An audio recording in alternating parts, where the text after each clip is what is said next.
রুটি লুচি পরোটার সঙ্গে এই রেসিপিটা তো জাস্ট জমে যাবে, কিন্তু সব থেকে যার সঙ্গে বেশি জমে চিলি চিকেন রেসিপিটা, সেটা হচ্ছে ফ্রাইড রাইসের সাথে। তাহলে এই রেসিপিটা খুব সহজভাবে বানানোর চেষ্টা করেছি, স্কিপ না করে সম্পূর্ণটা দেখার অনুরোধ রইল। তাহলে চলুন কতটা সহজভাবে বানিয়েছি সেটা দেখা যাক। এখানে আমি 250 গ্রাম চিকেন নিয়েছি, আর চিকেনটাকে খুব ছোটো ছোটো পিস করে কেটে নিয়েছি। আপনারা চাইলে বড় পিসও করতে পারেন, তবে মিডিয়াম সাইজের পিসটা করে নিয়েছি।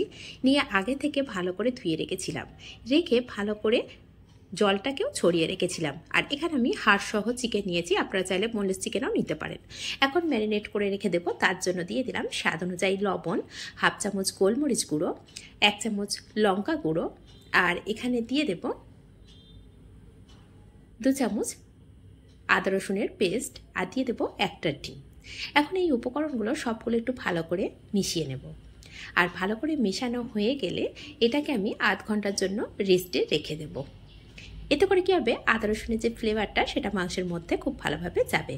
তো দেখুন, এটা যেহেতু জলটা ঝরিয়ে নিয়েছি বলে কিন্তু খুব বেশি পাতলা হয়নি। আর পাতলা হলে কী করবেন সেটা তো অবশ্যই বলে দেবো।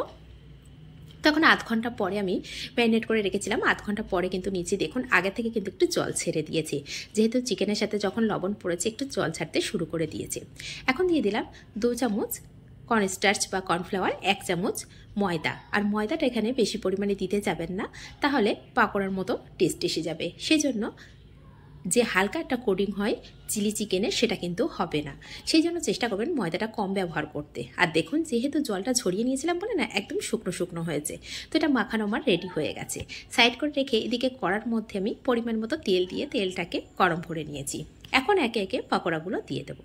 আর এখানে যতক্ষণ তেলটা ভালো করে গরম না হচ্ছে ততক্ষণ আমি কিন্তু যে চিকেনগুলো ভাজবো সেই চিকেনটা দেবো না। তো এখন তেলটা আমার কাছে মনে হচ্ছে পারফেক্টভাবে গরম হয়ে গেছে। এখন একে একে চিকেনগুলো দিয়ে দেবো। আর চিকেনগুলো একসাথে বেশি দিতে যাবেন না, সেক্ষেত্রে কি হবে, যে কোটিংটা আছে সেটা কিন্তু খুব ভালো করে লাগবে না, একটার সাথে একটা লেগে যাবে। সেজন্য চেষ্টা করবেন একটার সাথে একটা যাতে না লেগে যায়, চিকেনগুলো একটু ছাড়া ছাড়াভাবেই দিতে। তো এইভাবে সমস্তটা দিয়ে দিয়েছি। আর দেওয়ার সাথে সাথে আমি নাড়াচাড়া করব না। যখন একটা সাইড হালকা করে ভাজা হয়ে যাবে বুঝতে পারবো, তখনই একটা ছোট চা চামচ দিয়ে আমি এইভাবে একটা একটা করে নাড়াচাড়া করে দেবো। আর এখানে বলে রাখি, বলেছিলাম যদি পাতলা হয়ে যায় কি করবেন। যদি দেখেন এভাবে ম্যারিনেট করার সময় পাতলা হয়ে গেছে, জল ছিল, সেক্ষেত্রে কর্নস্টার্চ দেবেন। কোনো রকমভাবে কর্নফ্লাওয়ারটা ময়দাটা ব্যবহার করবেন না। তো যতক্ষণ ওটা ভাজা হচ্ছে চিকেনটা, ততক্ষণ এদিকে একটা সসটাকে আমি রেডি করে নেব। আর সসটা রেডি করার কারণ কি সেটাও অবশ্য বলে দেব। তো এখানে নিয়েছি 1 টেবিল চামচ টমেটো সস, 1/2 চামচ সয়া সস, আর এখানে 1 চামচ দিয়ে দেব চিলি সস। দিয়ে সমস্তটাকে ভালো করে একটু মিশিয়ে নেব। নিয়ে এখানে একটু জল মিশিয়ে নেব। আর এই জলের পরিমাণটা কিন্তু আপনার গ্রেভি নির্ধারণ করবে। আপনি যদি মনে করেন গ্রেভিটা একটু বেশি রাখবেন, সেক্ষেত্রে কিন্তু জলের পরিমাণটা একটু বাড়িয়ে দিতে হবে। আমি যেহেতু আজকে এটা নানের সাথে খাওয়ার জন্য করছি, সেই জন্য কিন্তু একটু শুকনো শুকনো করব। সেই জন্য জলের পরিমাণটা এখানে কম দিয়েছি। আর যদি মনে করবেন এটা একটু গ্রেভিটা বেশি রাখতে চান, অবশ্যই জলের পরিমাণটা আরেকটু বাড়িয়ে দিতে পারেন। তো এখানে মশলাটা রেডি হয়ে গেছে, সাইড করে রেখে দিয়ে দেখে নেব চিকেনটার কি অবস্থা। তো চিকেনটা দেখুন খুব সুন্দর কালারও চলে এসছে, আর ভাজাও হয়ে গেছে।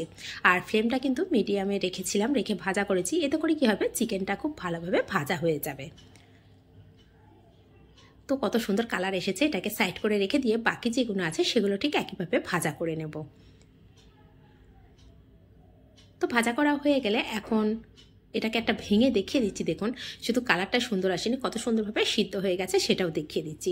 আসলে প্রচুর গরম আছে, তারপরেও আমি এটাকে ভেঙে দেখিয়ে দিলাম যে কতটা সুন্দর চিকেনটা সিদ্ধ হয়ে গেছে। এখন তেলটাকে আমি কমিয়ে নিয়েছি, নিয়ে অল্প পরিমাণে তেল আছে, এখানে দিয়ে দেবো 1 চামচ আদা কুচি, 1 চামচ রসুন কুচি দিয়ে হালকা যখন ভাজা হয়ে যাবে না, তখন দিয়ে দেবো লঙ্কা কুচি। আর লঙ্কাটা অবশ্যই পরিমাণ বুঝে দিতে পারেন, কম বেশি করে নিতে পারেন।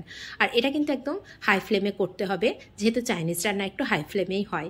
এখন আমি সম্পূর্ণ হাই ফ্লেমে দিয়েছি, আর কয়েক সেকেন্ড করে ভাজা করছি। একদম বেশি সময় ধরে ভাজা করলে কি হবে, আদা রসুন যে কুচিটা দিয়েছি বা চপ করা যে আদা রসুনটা দিয়েছি সেটা কিন্তু পুড়ে যাওয়ার সম্ভাবনা আছে। সেই জন্য চেষ্টা করতে হবে কয়েক সেকেন্ড পর পর সমস্ত সবজিটা দিয়ে দেওয়ার জন্য। তো এখন এটা হালকা ভাজা হয়ে গেছে কয়েক সেকেন্ড। এখন এর মধ্যে দিয়ে দেব চিকেনটা। তো চিকেনটা দিয়েও আবারও ঠিক একইভাবে নাড়াচাড়া করব। তো একটু নাড়াচাড়া করার পরেই আমি যে সসটা রেডি করে রেখেছিলাম না, সেটাকে দিয়ে দেব। আর সসটা এই কারণেই রেডি করে রেখেছিলাম যাতে করে চিকেনটা না বেশি পুড়ে যায়, বা যে পেঁয়াজ আর ক্যাপসিকাম দিয়েছি সেটা যাতে পুড়ে না যায় সেজন্যই কিন্তু আমি সসটাকে আগে থেকে রেডি করে রেখেছিলাম। আর যদি মনে করেন এই ক্ষেত্রে একটু গ্রেভিটা বেশি করতে চান, আমি বলে দিয়েছি এখানে জলের পরিমাণটা একটু বেশি করে দিতে পারেন। তো আমি এখানে খুব বেশি গ্রেভি করবো না বলে কিন্তু জলের পরিমাণটা কম দিয়েছি। তো কয়েক সেকেন্ড আবারও নাড়াচাড়া করার পরে এখানে আমি 1 চামচ কর্নস্টার্চ নিয়ে হাফ কাপ জলের মধ্যে ভালো করে মিশিয়ে রেখেছিলাম সেটাকে দিয়ে দিলাম। দিয়ে এখন ভালো করে একটু নাড়াচাড়া করে নেব, নিয়ে কিন্তু রেডি হয়ে যাবে। তো এর মধ্যে একটা সিক্রেট মশলা দেবো, আর এই সিক্রেট মশলাটা দেওয়ার জন্য কিন্তু একদম রেস্টুরেন্টের টেস্ট চলে আসবে। এখন দিয়ে দিলাম সামান্য একটু লবণ দেওয়ার পরে এটাকে আমি যে মশলাটা রেডি করেছি সে রেডি করাটাই দেখিয়ে দেবো। তো মশলাটা রেডি করার জন্য এখানে নিয়েছিলাম দালচিনি, স্টার আনিস আর কিছুটা লবঙ্গ, এলাচ আর 1 চামচ মৌরি, এই কটাকে হালকা করে গুঁড়ো করে নিয়েছিলাম। নিয়ে সেই গুঁড়ো করাই মশলাটা এখন দিয়ে দেবো। এতে করে টেস্টটা একদম রেস্টুরেন্টের মতো চলে আসবে। একবার হলেও এইভাবে ট্রাই করে দেখতে পারেন, আর যদি এভাবে বানান কমেন্ট করতে কিন্তু একদমই ভুলবেন না। আর যদি এটা ফেসবুক থেকে দেখে থাকেন পেজটিকে অবশ্যই ফলো করে রাখবেন, আর যদি ইউটিউব থেকে দেখে থাকেন তাহলে চ্যানেলটিকে সাবস্ক্রাইব করে পাশে থাকা বেল আইকনটি প্রেস করে রাখবেন। যখনই কোনো নিত্য নতুন রেসিপি আপলোড করব সবার আগে পৌঁছে যাবে আপনাদের কাছে। তো দেখুন রেসিপিটা দেখতে কতটা লোভনীয় হয়েছে, খেতেও ভীষণ টেস্টি হয়েছে। আর একদম রেস্টুরেন্টের স্বাদকে হার মানাবে সেটা তো বলতে পারবো না, কিন্তু একদম রেস্টুরেন্টের মতনই চলে আসবে। একবার হলেও এভাবে বাড়িতে বানিয়ে দেখতে পারেন। আর যদি এইভাবে বানিয়ে দেখেন খুব টেস্ট হয়েছে অবশ্যই কমেন্ট করতে ভুলবেন না, আর নিজেদের মানুষের কাছে শেয়ার করতেও ভুলবেন না। রেসিপিগুলো কেমন লাগছে অবশ্যই কমেন্ট করবেন। তাহলে আজ এই পর্যন্ত, আবার আসবো অন্য কোনো রেসিপি নিয়ে। ধন্যবাদ।